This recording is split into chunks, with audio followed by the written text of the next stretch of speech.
மிகுந்த எழுச்சியோடு நடைபெற்றுக் கொண்டுள்ள நம்முடைய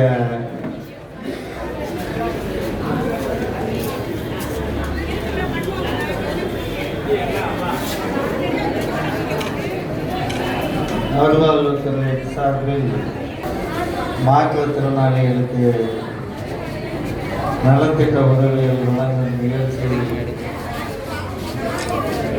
தலைமையேற்று நடத்தி கொண்டுள்ள நம்முடைய தொகுதியின் சட்டமன்ற உறுப்பினர் இந்த நிகழ்வை கடந்த ஒரு மாத காலமாக நம்முடைய முதல்வர் வந்ததிலிருந்து நம்முடைய கந்தர்கோட்டை சட்டமன்ற தொகுதிக்கு விடுபட்ட மாற்றுத்திறனாளிகளுக்கு என்னுடைய தொகுதியில் ரொம்ப கம்மியாக கொடுத்துருக்கீங்க அப்படின்னா முதலமைச்சர் வந்த அன்னைக்கே சண்டை போட்டார். நம்முடைய மறுவாழ்வுத்துறை அலுவலர் அவர்கள் நானும் சண்டை போட்டேன். ஆனால் ஜெயிச்சது நம்ம எம்எல்ஏ தான், நிறையா வாங்கி கொடுத்துருக்காரு.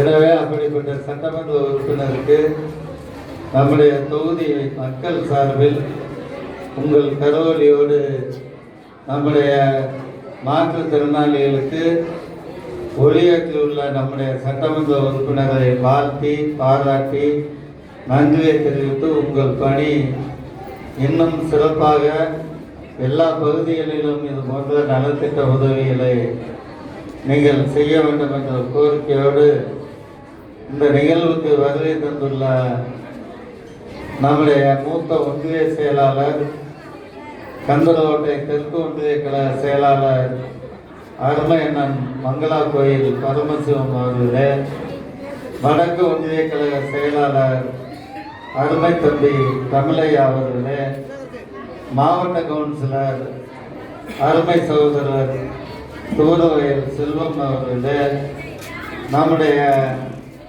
மாவட்ட அணியின் அமைப்பாளர் அருமை அவரை இன்னும் வாழ்த்தி போன எதிர்த்து நின்று ஒரு கும்பிடு போடு வாழ்த்துக்கள். எனவே இதெல்லாம் பார்க்கல ரொம்ப மகிழ்ச்சியாக இருக்கு.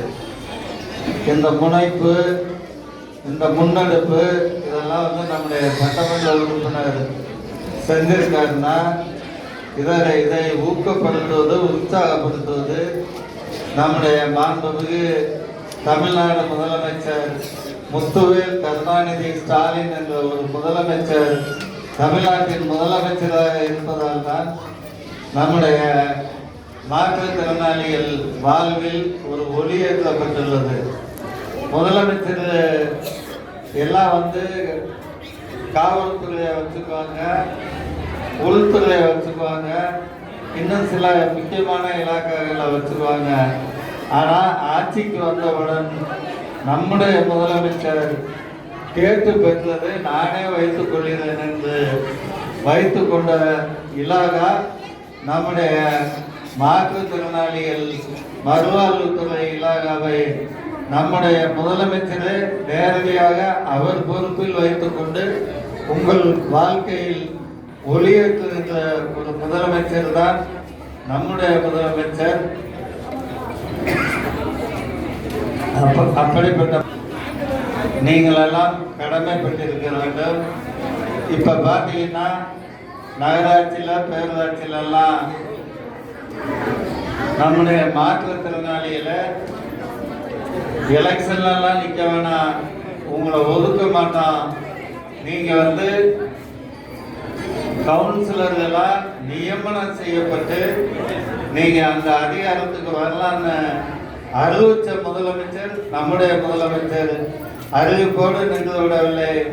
கடந்த நம்முடைய 27ஆம் தேதி நம்முடைய மாண்புமிகு துணை முதலமைச்சர் பிறந்த நாள் அன்று நம்முடைய மாற்றுத்திறனாளிகள் எல்லா பேரூராட்சிகளிலும், எல்லா நகராட்சிகளிலும், எல்லா மாநகராட்சியிலும் கவுன்சிலர்களாக பொறுப்பேற்க செய்தவர் நம்முடைய மாண்புமிகு முதலமைச்சர் தலைவர் தளபதி அவர்கள் என்பதை நீங்கள் எல்லாம் உணர்ந்து கொள்ள வேண்டும். நாளைக்கு பஞ்சாயத்துகளை நீங்க கேட்கலாம், நகராட்சியில் மட்டும்தான் இந்த அதிகாரமான பஞ்சாயத்துகளிலையும் நாளைக்கு மாற்றுத்திறனாளிகள்லாம் கவுன்சிலர்களாக ஊராட்சி மன்ற உறுப்பினர்களாக பொறுப்பேற்கக்கூடிய ஒரு சூழ்நிலையை சட்டத்தை உருவாக்கி தந்துள்ளார் நம்முடைய முதலமைச்சர்.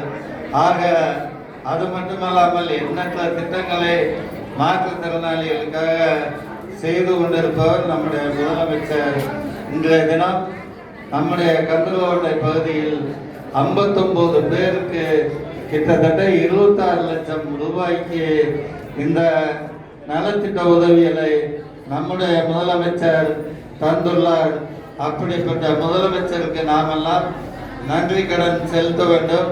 அவருக்கு என்றைக்கும் உற்ற துணையாக உறுதுணையாக நம்முடைய மாற்றுத்திறனாளிகள் இருக்க வேண்டும் என்று கேட்டு இந்த நிகழ்வை முன்னெடுத்து சிறப்பாக நடத்தி கொண்டுள்ள சட்டமன்ற உறுப்பினருக்கு நம்முடைய பகுதி மக்கள் சார்பில் நன்றியை தெரிவித்து நீங்களெல்லாம் இன்னும் நல்ல நலத்திட்ட உதவிகளை பெற்று பெருவாழ்வு வாழ வேண்டும் என்று வாழ்த்தி தந்த வாய்ப்புக்கு நன்றி சொல்லி விடைபெறுகிறேன். நன்றி, வணக்கம்.